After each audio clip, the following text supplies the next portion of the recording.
करेंगे? हम गंदे कपड़े नहीं पहनते, हम अच्छे कपड़े पहनते, हम रोज तन को सजाते हैं। पूर्ण पवित्रता की बात नहीं बताई। हमारा ये तन भी अनेक जन्मों के कर्मों से ये हमारा तन और मन मेला बना हुआ है। जैसे आपको मैं बता दूं, आपके जो पूर्वज हुए, आपके दादा परदादा, जब ऐसी परिस्थिति आए, कर्ज तो खत्म होता नहीं है, कर्ज तो बाकी है, अभी तो वो ब्याज पूरा कर रहा है और ऐसी कितनी पीढ़ियां निकल जाती है, वो कर्ज में से छूट सकते नहीं है। ऐसे ही हमारे संतों ने कहा, मनुष्य के कर्म होते हैं और ये मनुष्य के जो कर्म है वो जब संसार में जन्म लेकर के आता है तो केवल इसी जन्म का कर्म लेके नहीं आता, अपने पिछले जन्म का भी कर्म को लेकर के वो आता है। उससे पहले आगे का जो कर्म किया उसने और उस जन्म में, उस योनि में जो जो कर्म किया है, उस सारे कर्मों को लेकर के जीव संसार में जन्म लेकर आता है। तो क्या हुआ? पहले का कर्म उसको तो अभी हमने खत्म नहीं किया है और क्या कर रहे हैं, नया कर्म बना करके और उसमें ब्याज जमा करते जा रहे हैं। अब सोचो, ये आपका ब्याज ब्याज बढ़ते बढ़ते, कर्म बढ़ते बढ़ते कहाँ ले जाएगा? असंख्य योनि जिसकी कल्पना नहीं की जाती। कल्प तक, कल्प यानी युगों युगों तक, जब तक युग चलता रहता है, जीव का जन्म मृत्यु कभी खत्म होता नहीं। और इसीलिए ऐसे जीवन से बचाने वाला कौन होता है? एक सद्गुरु होता है। इसीलिए संत ब्रह्मानंद जी बताते हैं, गुरु बिन कौन सहाय नरक में, गुरु बिन कौन सहाय रे, गुरु बिन कौन सहाय नरक में, गुरु बिन कौन सहाय रे, गुरु बिन कौन सहाय नरक में, गुरु बिन कौन सहाय रे, गुरु बिन कौन सहाय नरक में, गुरु बिन कौन सहाय रे।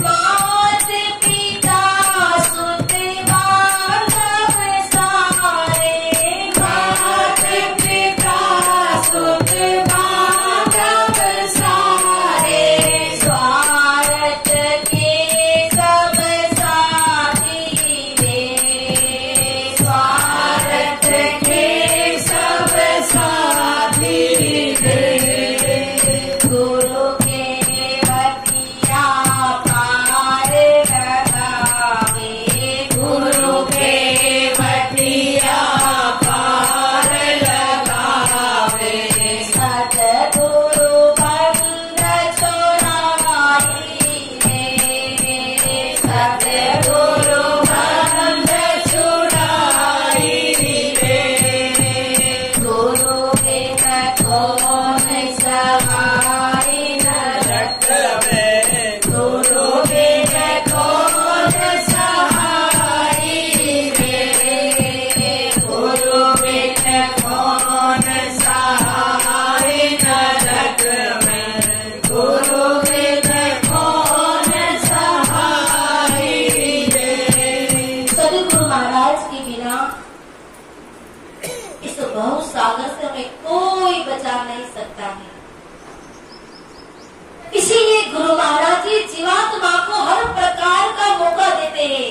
तन से सेवा करवाने का मौका देते हैं, धन से सेवा करवाने का मौका देते हैं, मन से भजन सुमिरन और सत्संग का मौका देते हैं।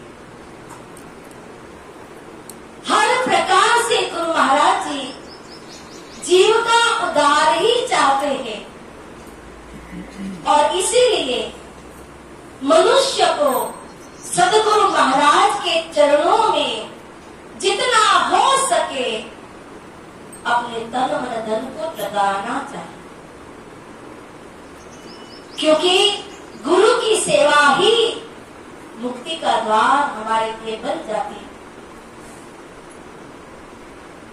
केवल सदगुरु के दरबार में जब व्यक्ति भरोसा करके अपने जीवन की बाजी दांव पे लगाता है, धर्मदास जी ने अपने गुरु महाराज जी के चरणों में जीवन की बाजी लगा दी। गुरु महाराज जी ने धर्मदास को इतना ही कहा, धर्मदास तुझे ज्ञान चाहिए, तुझे नाम दाम चाहिए, इसके लिए तेरा जीवन दांव पे लगाना पड़ेगा। धर्मदास जी कहते हैं, गुरुदेव आप क्या चाहते हो? आज से मेरा तन, मेरा मन, मेरा धन, मेरी सारी संपत्ति मैं आपके चरणों में अर्पण करता हूँ, बस मुझे नाम दान दीजिए। धर्मदास जी चाहते थे कि गुरु महाराज जी मुझे अपनाए, गुरु महाराज जी मुझे वो ज्ञान दे जिससे मैं संसार के चक्र से छूट सकूं। उन्होंने बार बार विनती की। गुरु महाराज जी ने बड़ी परीक्षा धर्मदास की कि इनके अंदर कितनी लगन है, मेरे लिए कितना प्रेम है, वो कितना मेरे लिए कुर्बान हो सकता है। और उन्होंने अपने गुरु महाराज जी के चरणों में इतना प्रयास किया कि गुरु महाराज जी मुझे अपने चरणों में अपनाए। बार बार वो गुरु महाराज से कहते रहते, गुरु पैया लागू नाम लखाई दीजो रे, गुरु पैया लागू नाम लखाई दीजो रे, लखाई दीजो रे, लखाई दीजो रे, लखाई दीजो रे, लखाई दीजो रे, सद्गुरु पैया लागू नाम लखाई दीजो रे, सद्गुरु पैया लागू नाम लखाई दीजो रे। जन्म जन्म का सोया मेरा मनवा, सप्तन मान लगाए दीजो रे, गुरु पैया लागू नाम लखाए दीजो रे। गुरुदेव मुझे वो नाम डाल दीजिए जिसे जन्म जन्म से मैं संसार में भटक रहा हूँ। और इसीलिए सज्जनों, सदगुरु का दरबार होता है। गुरु की एक ही दृष्टि बहुत कुछ बदल देती है। केवल मात्र हमें तो संकल्प करना होता है।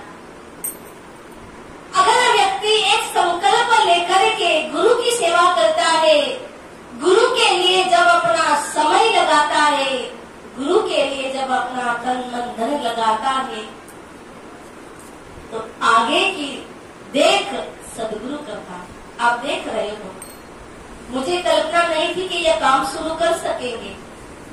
कितने समय से हम सोच रहे हैं, हंस करोनाली कभी जाता नहीं, एक तिनका भी यहाँ से उठा करके डस्टबिन में डालोगे तो आपकी पुण्य के खाते में कुछ कर्म आपका जमा हो जाता है। और इसीलिए केवल मात्र हमें तो उनके इशारे पे चलना है, उनके बताए हुए रास्ते पे चलना है। इसीलिए एक भजन है, आप सभी लोग भजन में